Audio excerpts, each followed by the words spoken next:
with a new topic, that is streams. Now Java programs perform input output through streams. Now a stream is an abstraction that either produces or consumes information. So in another way, what is the meaning of streams? Let's say you have a system with you, and here let's say there is a keyboard, okay, and you want to give an input to your program.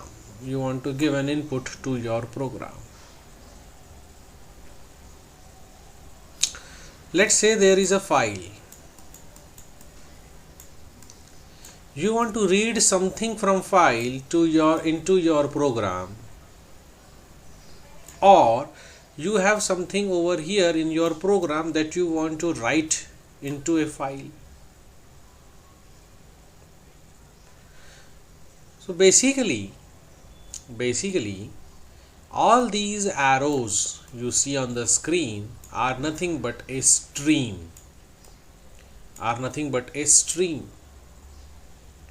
A stream is linked to a physical device by Java input output system. So your program is linked to a file via some file stream. So stream you can write data into the stream, you can read data out of the stream. One more general example for the stream is, let's say you have a printer over here, and there are user 1, user 2, user 3, user 4 all can give print. Okay, all can give print. They want the prints from this printer. So there is a printer stream associated with this, and all will give print here. So their print command will come to this printer stream, and here this printer stream will take care of the remaining task, that whoever comes first will get printer first and the output will be there, like this. So basically stream acts as an intermediary between your program and your input output device. Your input output may be from keyboard from maybe you accept input from the keyboard, maybe you display output on the screen, maybe you read from a file, maybe you write onto the file, maybe you read from a network, maybe you put something over network, maybe you provide your output over printer. So there is a stream in between your program and this input output devices, which in turn takes care that proper input and output should happen. And for all these things there are separate set of classes which has been provided by Java, which has been basically divided into two main categories: byte streams and character streams. So byte stream and character stream, as name suggests, byte stream works on bytes. Now you know what do you mean by bytes. 8-bit is equal to 1 byte. And character streams, it works over character. They use Unicode format that can be internationalized. Now Unicode is an internationally accepted encoding format. Okay. So there are two sets of classes. One set of classes will be dealing with byte streams. One set of classes will be dealing with the character streams. For having proper input and output from the Java program, input and output may vary from, say, accepting from keyboard, accepting from file, or writing into the file, displaying onto the monitor, or etc. So these are two broad categories. Now byte stream. The top level classes responsible for dealing with byte stream are input stream and output stream. Now you can remember in a way, when something comes to your program, it is input, and when something goes out of the program, it is output. Let's say when you will provide input from keyboard to your program, input stream. When you will read certain input from the file, when you will read something from file and you will input, when you will provide that whatever you have read to your program, it is input. When you will display onto the monitor, output. When you will write something onto the file, when you will write a certain variable value, certain values, certain things into the file, it is output. So input stream and output stream are two abstract classes which are responsible for byte stream. Now why abstract classes? Because there are several concrete subclasses. Let's say input stream. Now input stream, you can have input in your program through various ways. If you want to have an input from your program through keyboard, there is one subclass of the input stream class which is responsible for accepting input from the keyboard.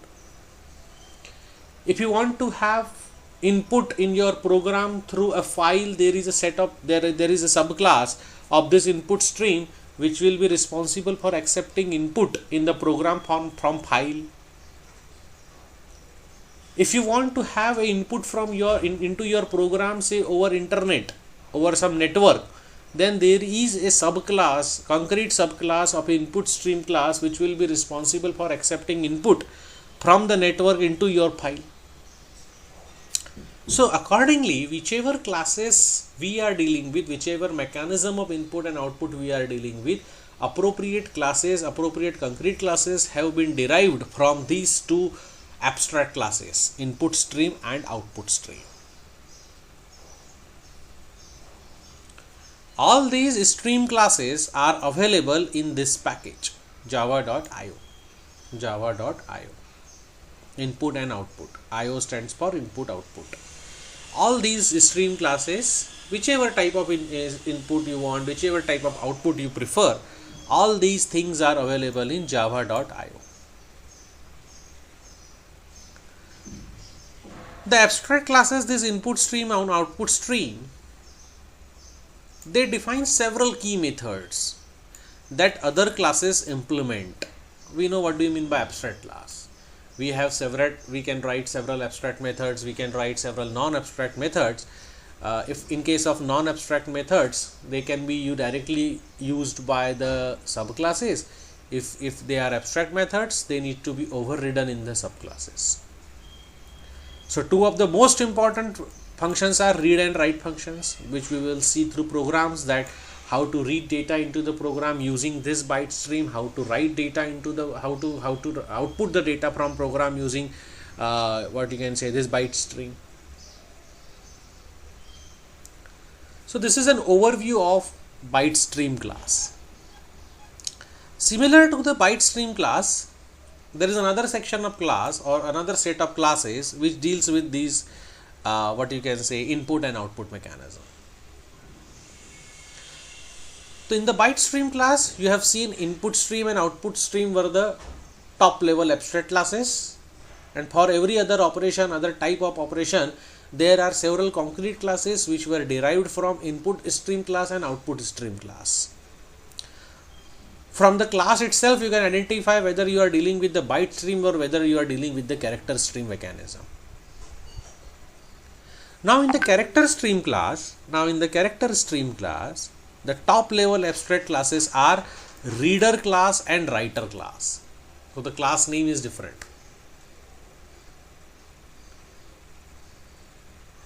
Similar to input stream and output stream, these two are the top level abstract classes, and depending upon the method, depending upon the type of input, the type of output, several other concrete classes have been derived from these two classes, and appropriately they have been utilized to achieve your target.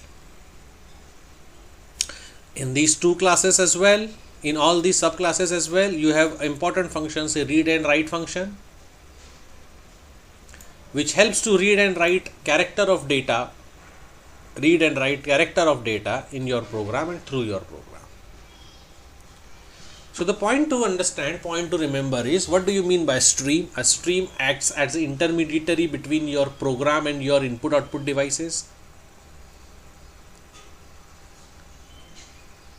Streams can be classified into two types. One is byte streams, another one is character streams. Byte streams, it acts on byte of data, and character streams, it acts on, say, a universally accepted encoding format, that is Unicode. The two top level classes responsible for byte streams are input stream and output stream. The top level abstract classes responsible for character streams are reader and writer class. Input stream, output stream, reader and writer, all these four classes are abstract classes. When we will see programs, you will understand how you can identify which kind of method we are using, and how few of these subclasses, concrete subclasses, how to use those subclasses for reading and writing. Okay. Now predefined streams. Now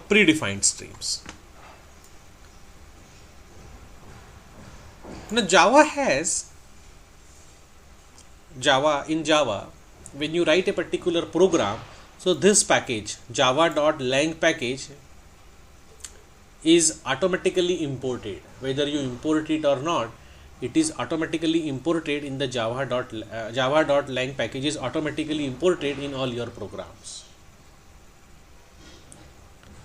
Now this package has a system class. We have seen while using scanner s is equal to new scanner system.in. We have referred this system class while we have studied scanner class. We have referred these system.in. We have referred this thing while using scanner. Why we have used this?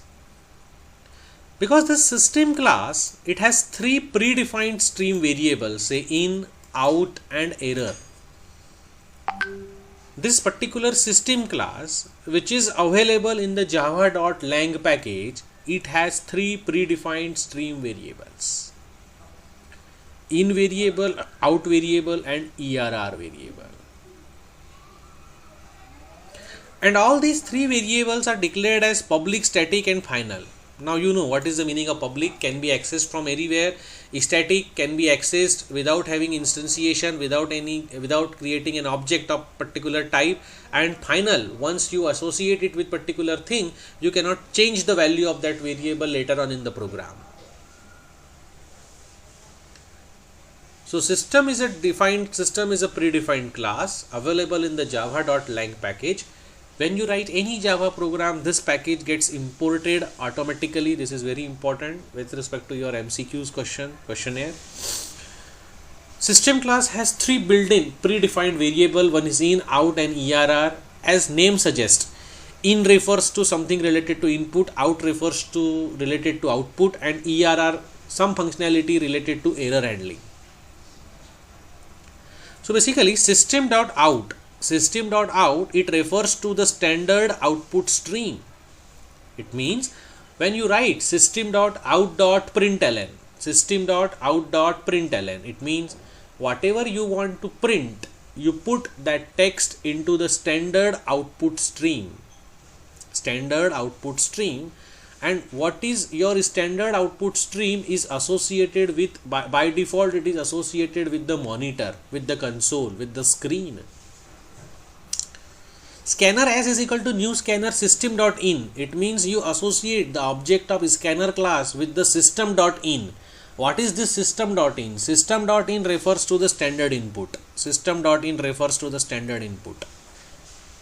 And standard input stream means your program is associated with the keyboard, because keyboard supplying data to the keyboard, supplying input in your program with the help of keyboard is default input mechanism. If you want to read data in your program with the help of file, definitely you will do some changes. You will not refer standard input stream, that is system.in, you will not use. You will use something, some different mechanism. System.err refers to the error stream, standard error stream.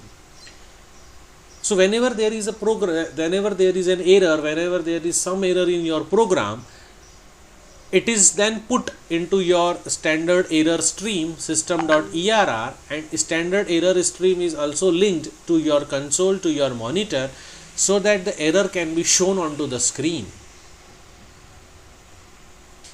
However, these streams may be redirected to any compatible I/O device, any compatible input-output device. So system.in is associated with the standard keyboard, system.out is associated with the standard output device, that is known as monitor.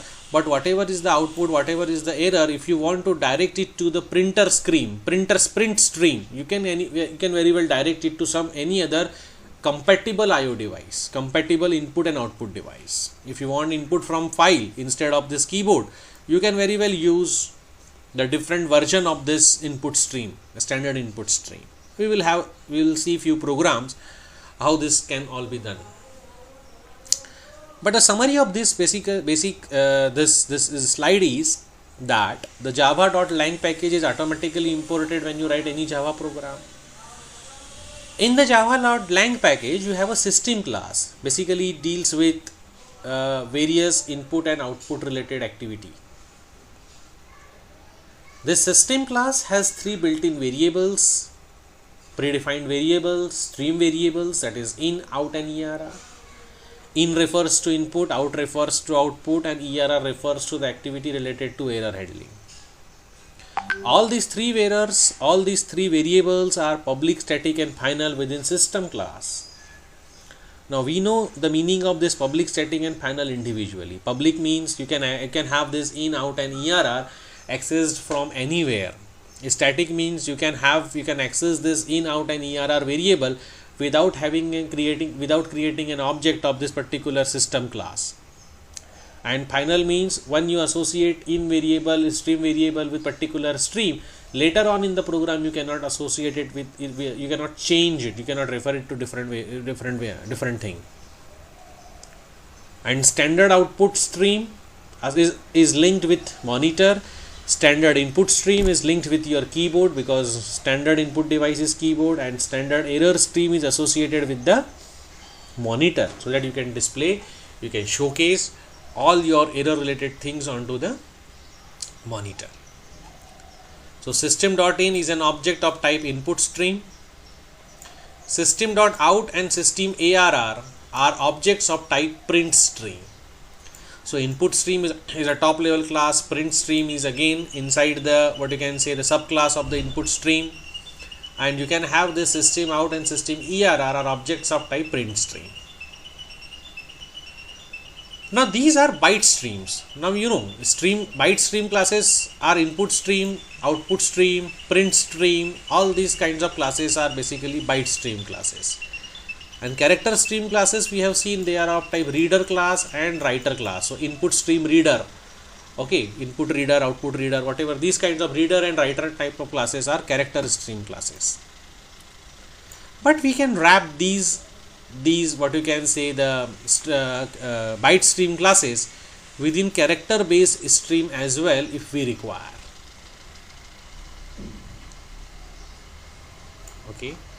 So let's try to understand this basic format of reading input from the user. You might have first way you have accepted input from the user was creating a object of a scanner class and then scanner s is equal to new scanner system.in. You have associated that scanner class with the system.in, that is default input stream, and you have accepted the input from the user.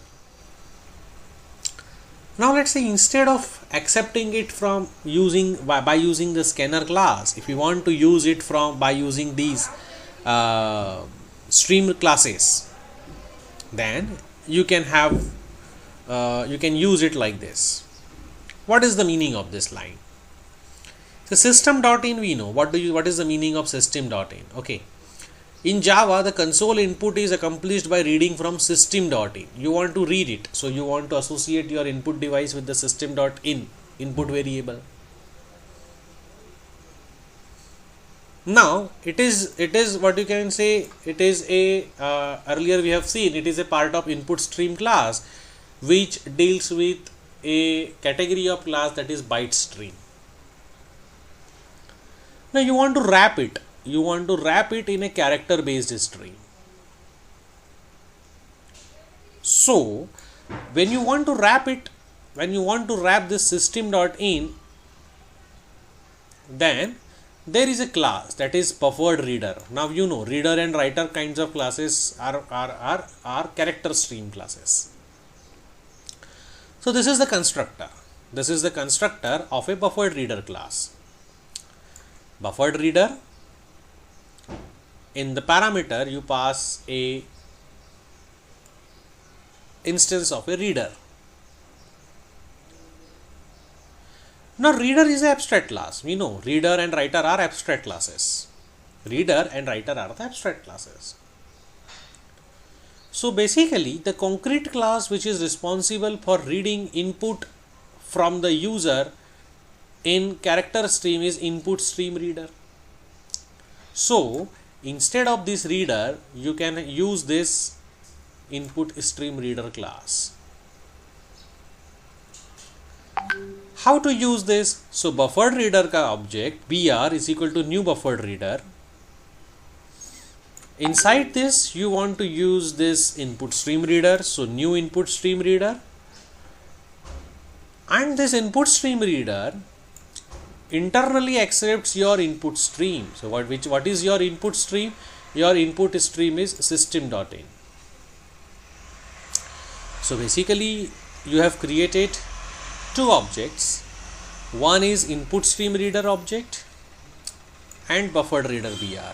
So input stream reader object you have created, say like input stream reader ir is equal to new input stream reader intern system.in, and this ir you have passed it to here. Buffered reader br is equal to new buffered reader this ir.